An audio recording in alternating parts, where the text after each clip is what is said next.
नमस्कार दोस्तों, स्वागत है आपका अपने YouTube channel online study with टीके में। दोस्तों आज हम आपके लिए लेकर आए हैं आने वाले CTET MPTET super TET exam 2020 के लिए हिंदी भाषा एवं शिक्षण शास्त्र से संबंधित जो हमारी सीरीज चल रही है, उसी सीरीज का आज हम फिर थर्ड पार्ट लेकर आए हैं।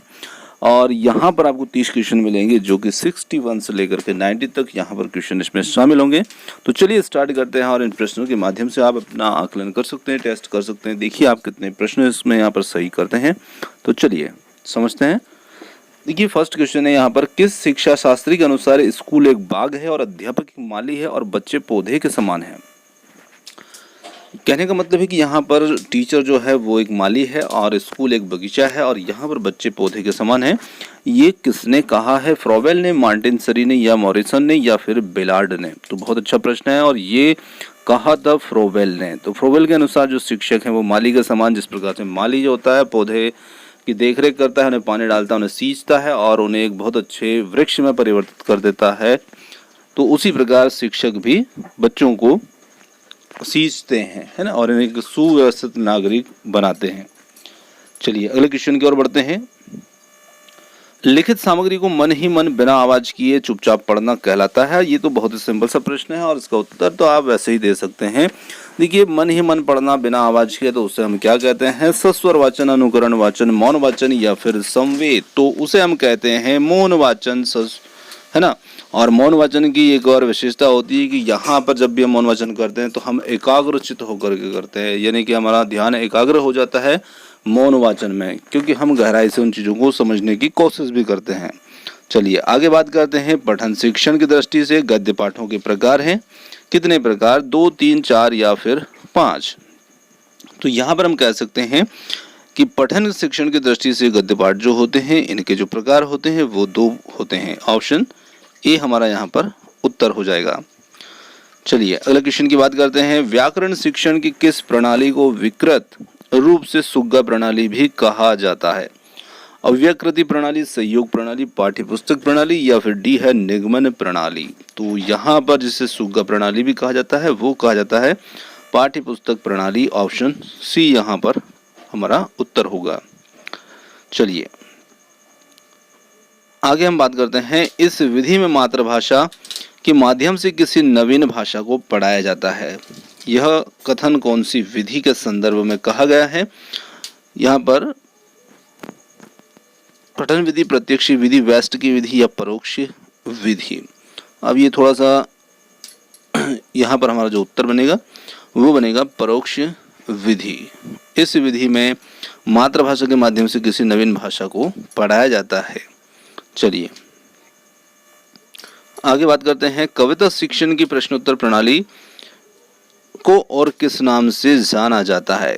तो कविता शिक्षण में प्रश्नोत्तर प्रणाली को और किस नाम से जानते हैं? व्याख्या प्रणाली, खंडन न्यूव्य प्रणाली या फिर शब्दार्थ कथन प्रणाली या फिर डी है व्यास प्रणाली। तो यहाँ पर हम कह सकते हैं कि इसे खंडान्वय प्रणाली के नाम से भी जाना जाता है। ऑप्शन बी होगा हमारा उत्तर। चलिए अगला क्वेश्चन है। किसी वस्तु, बड़ी वस्तु के छोटे नमूने को क्या कहते हैं? तो किसी बड़ी वस्तु के छोटे नमूने को प्रतिमूर्ति, चित्र, वास्तविक पदार्थ या फिर ग्रामोफोन। तो यहाँ पर हम कह सकते हैं कि जो बड़ी वस्तु है उसका एक छोटा रूप है, छोटा रूप उसका प्रतिरूप कहलाता है और उसी प्रतिरूप को हम प्रतिमूर्ति भी कह देते हैं। तो ऑप्शन ए हमारा उत्तर होगा। चलिए अगले क्वेश्चन की बात करते हैं। निम्न में से उपन्यास शिक्षण का उद्देश्य नहीं है? छात्रों को स्वस्थ मनोरंजन की ओर उन्मुख करना, छात्रों की द्रुत गति से मौन वाचन का अभ्यास कराना या फिर सी है अभिनय में निपुणता प्रदान करना और डी है भाषा में शैली के प्रचलित रूपों से परिचित कराना। तो यहाँ पर हम कहेंगे कि जो उपन्यास शिक्षण का जो उद्देश्य नहीं है वो होगा अभिनय में निपुणता प्रदान करना। ऑप्शन सी यहाँ पर उत्तर होगा। बाकी तीनों जो हैं यहाँ पर हम देख सकते हैं कि स्वस्थ मनोरंजन की ओर उन्मुख करना, द्रुत गति से मौन वाचन का अभ्यास करना, भाषा शैली के प्रचलित रूपों से परिचित करना, ये सभी उपन्यास शिक्षण के उद्देश्य के अंतर्गत शामिल होते हैं। अगले क्वेश्चन की ओर बढ़ते हैं। निम्न में से रचना शिक्षण की विधि नहीं है? रचना शिक्षण की कौन सी विधि नहीं है? प्रवचन विधि, निर्देशन विधि, प्रश्नोत्तर विधि या फिर भाषा संसर्ग विधि। तो यहाँ पर हम कहेंगे डी भाषा संसर्ग विधि, ऑप्शन डी। चलिए अगला क्वेश्चन है, साहचर्य विधि का आविष्कार किसने किया? फ्रॉवेल, मॉन्टेसरी, मिस पार्कहर्स्ट या फिर हर्बर्ट? तो ये आविष्कार किया था मॉन्टेसरी ने, ऑप्शन बी। चलिए अगले क्वेश्चन की ओर बढ़ते हैं, मूल्यांकन शिक्षण आयाम किसके द्वारा प्रतिपादित किया गया? तो मूल्यांकन शिक्षण आयाम जो है ये प्रतिपादित किया गया है, option A Bloom, Herbert, Morrison या फिर ग्लोबर? तो ये किया गया है ब्लूम के द्वारा, ऑप्शन ए यहाँ पर हमारा उत्तर होगा। रेखीय अभिक्रमित अनुदेशन का दूसरा नाम क्या है? शाखीय अभिक्रमित अनुदेशन या फिर बाह्य अभिक्रमित अनुदेशन, मैथमेटिक्स अभिक्रमित अनुदेशन या फिर कंप्यूटर सहाय अनुदेशन? तो यहाँ पर हम कह सकते हैं कि ऑप्शन सी जो होगा मैथमेटिक्स अभिक्रमित अनुदेशन, ऑप्शन सी हमारा उत्तर होगा। चलिए अगला क्वेश्चन है, निम्न में से कौन सी विधि अपेक्षाकृत व्यवसाध्य मानी जाती है? सैनिक विधि, अभिक्रमित अनुदेशन विधि या फिर मातृभाषा शिक्षण यंत्र विधि या फिर डी है अनुकरण विधि? तो यहाँ पर हम कहेंगे भाषा शिक्षण यंत्र विधि जो है यह अपेक्षाकृत व्यवसाध्य मानी जाती है। चलिए अगले क्वेश्चन की बात करते हैं, सतत एवं व्यापक मूल्यांकन की विशेषता नहीं है। विद्यार्थियों का चहुमुखी विकास करना, विद्यार्थियों को परीक्षा के भय से मुक्त कराना, और सी है निदानात्मक एवं उपचारात्मक शिक्षण में सहायक, डी है विद्यार्थियों में रटने की प्रवृत्ति विकसित करना? तो यहाँ पर हम कह सकते हैं कि जो सतत और व्यापक मूल्यांकन की विशेषता नहीं होती है वो है ऑप्शन डी विद्यार्थियों में रटने की प्रवृत्ति विकसित करना, क्योंकि सतत एवं व्यापक मूल्यांकन से विद्यार्थी रटता नहीं है, सीखता है। आगे बात करते हैं अगले क्वेश्चन की, मूल्यांकन शिक्षण आयाम जो है ये किसके द्वारा प्रतिपादित किया गया है? तो यहाँ देखिए क्वेश्चन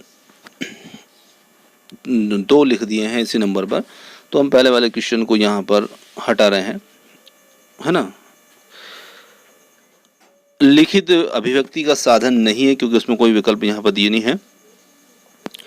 वाद विवाद, पत्र लेखन, निबंध लेखन या फिर डी है नाट्य लेखन? तो लिखित अभिव्यक्ति का जो साधन नहीं होगा, क्योंकि लिखित अभिव्यक्ति मतलब हम कुछ लिख करके हमारे विचारों को व्यक्त करते हैं, तो वाद विवाद, पत्र लेखन या निबंध लेखन या नाट्य लेखन तो किसके अंदर हम नहीं करते हैं?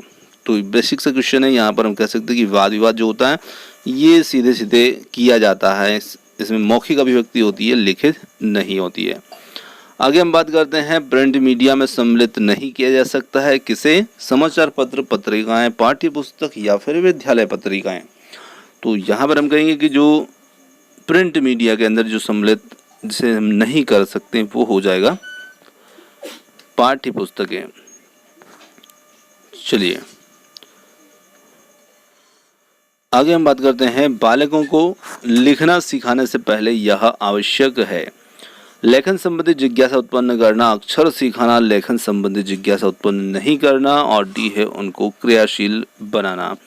तो यहाँ पर हम कह सकते हैं कि बच्चों को लिखना सिखाने से पहले उन्हें लेखन संबंधी जिज्ञासा उनमें उत्पन्न करना चाहिए, ताकि वो लिखने के प्रति बहुत शीघ्रता से आकर्षित होंगे और लिखने के लिए प्रेरित होंगे। चलिए आगे हम बात करते हैं, SITE क्या है? तो ये एक टीवी चैनल है या फिर उपग्रह अनुदेशनात्मक दूरदर्शन प्रयोग है, या ए बी दोनों है, या और डी है इनमें से कोई नहीं है? तो यहाँ पर हम कह सकते हैं कि उपग्रह अनुदेशात्मक दूरदर्शन प्रयोग है, ऑप्शन बी। चलिए आगे देखते हैं अगला क्वेश्चन, वस्तुनिष्ठ प्रश्नों की उपयोगिता का प्रमुख कारण है रटाई से मुक्ति, पाठ्यक्रम व्याप्ति या फिर निष्पक्ष मूल्यांकन, डी है विद्यार्थियों का हित? तो यहाँ पर हम कह सकते हैं कि निष्पक्ष मूल्यांकन वस्तुनिष्ठ प्रश्नों की का प्रमुख उपयोगिता का प्रमुख कारण है, इनसे निष्पक्ष मूल्यांकन होता है, ऑप्शन सी। आगे बात करते हैं, विचारों की अच्छी अभिव्यक्ति किस प्रकार के प्रश्नों में हो सकती है?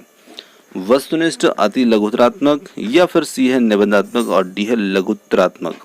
तो यहाँ पर हम कह सकते हैं कि विचारों की जब हमें अभिव्यक्ति करनी है तो हमें कैसे प्रश्न लिखने पड़ेंगे? बड़े बड़े प्रश्न, क्योंकि बड़े बड़े प्रश्नों में है ये हमारे विचारों, हमारी लेखन शैली, हमारे साहित्यिक जो ज्ञान है उसका पता चलता है, और उसके लिए हमें कैसे प्रश्न लिखने पड़ेंगे?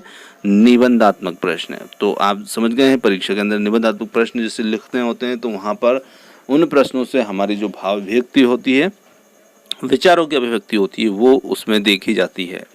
ऑप्शन सी हो जाएगा हमारा उत्तर।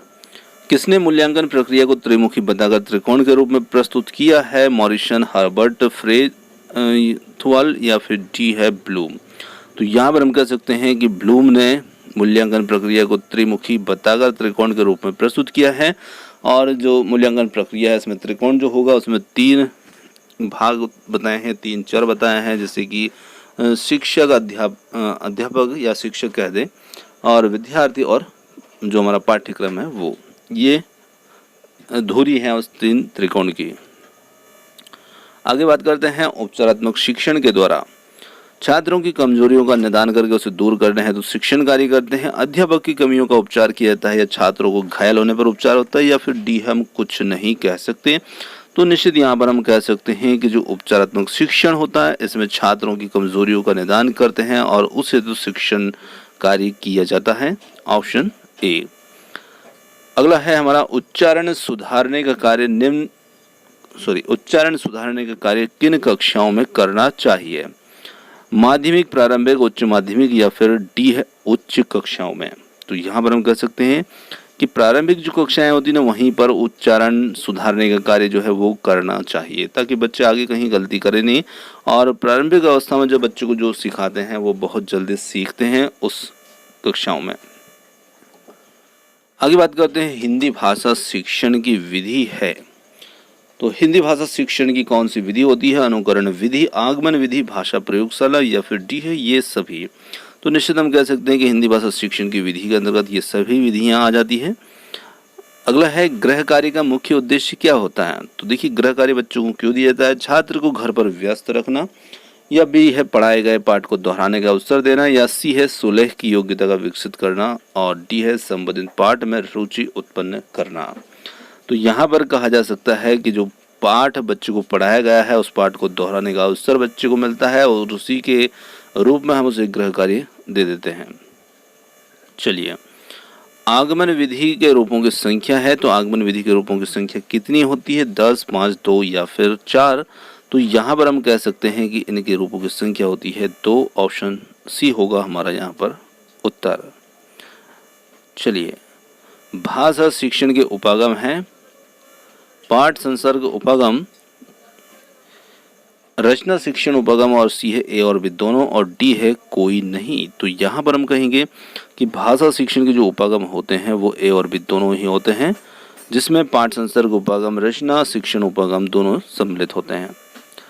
चलिए, अगला क्वेश्चन है श्रव्य दृश्य सामग्री नहीं है, छायाचित्र, दूरदर्शन, चलचित्र या ड्रामा। तो यहाँ पर कह सकते हैं कि जो दृश्य श्रव्य सामग्री नहीं है वो क्या होगी? तो वो होगी छायाचित्र। ऑप्शन ए, क्योंकि ये सिर्फ दृश्य सामग्री ही होगी। आगे बात करते हैं भाषा शिक्षक का विशेष अनिवार्य गुण है। विषय का विस्तृत ज्ञान, बाल मनोविज्ञान का ज्ञान, शिक्षण विधियों का ज्ञान, और डी है शुद्ध उच्चारण। तो यहाँ पर हम कह सकते हैं कि भाषा शिक्षक का जो विशेष और अनिवार्य गुण है वो है, देखिए शिक्षण विधियों का ज्ञान तो शिक्षक को होना ही चाहिए, पर यहाँ पर भाषा शिक्षक का विशेष अनिवार्य गुण मतलब शिक्षक, यहाँ पर हम उत्तर एक से ज़्यादा भी चुन सकते। देखिए शिक्षण विधियों का ज्ञान होना चाहिए, विषय का ज्ञान भी होना चाहिए, विस्तृत ज्ञान भी होना चाहिए, पर सबसे जो अहम बात है वो क्या होगी कि एक शिक्षक को शुद्ध उच्चारण करना चाहिए हिंदी भाषा शिक्षक को, क्योंकि जब शिक्षक जिस प्रकार का उच्चारण करेंगे तो वहाँ पर बच्चे उसका निश्चित अनुकरण करेंगे और बच्चे भी उसी रूप में बोलना उच्चारण करना सीखेंगे। तो यहाँ पर शुद्ध उच्चारण शिक्षक के लिए महत्वपूर्ण बन जाता है ना। चलिए आगे बात करते हैं। भावात्मक पक्ष के मान है तो उपयुक्त मापनी है, व्यक्तित्व मापनी, अभिवृत्ति मापनी, उपलब्धि मापनी या प्रायोगिक परीक्षा। तो यहाँ पर हम कह सकते हैं कि भावात्मक पक्ष को हमें मापना है, तो यहाँ पर अभिवृत्ति मापनी जो होगी ऑप्शन बी हमारा उत्तर होगा। तो ये थे आज के हमारे हिंदी भाषा से संबंधित 30 अति महत्वपूर्ण प्रश्न। और प्रश्न आपको कैसे लगे कमेंट्स करके बताइएगा, और वीडियो पसंद आया हो तो वीडियो को लाइक, शेयर और चैनल को सब्सक्राइब करना ना भूलिएगा। आपने हमें इतना सुना उसके लिए बहुत बहुत धन्यवाद। थैंक यू सो मच और मिलते हैं जल्द ही एक और नए किसी वीडियो के साथ।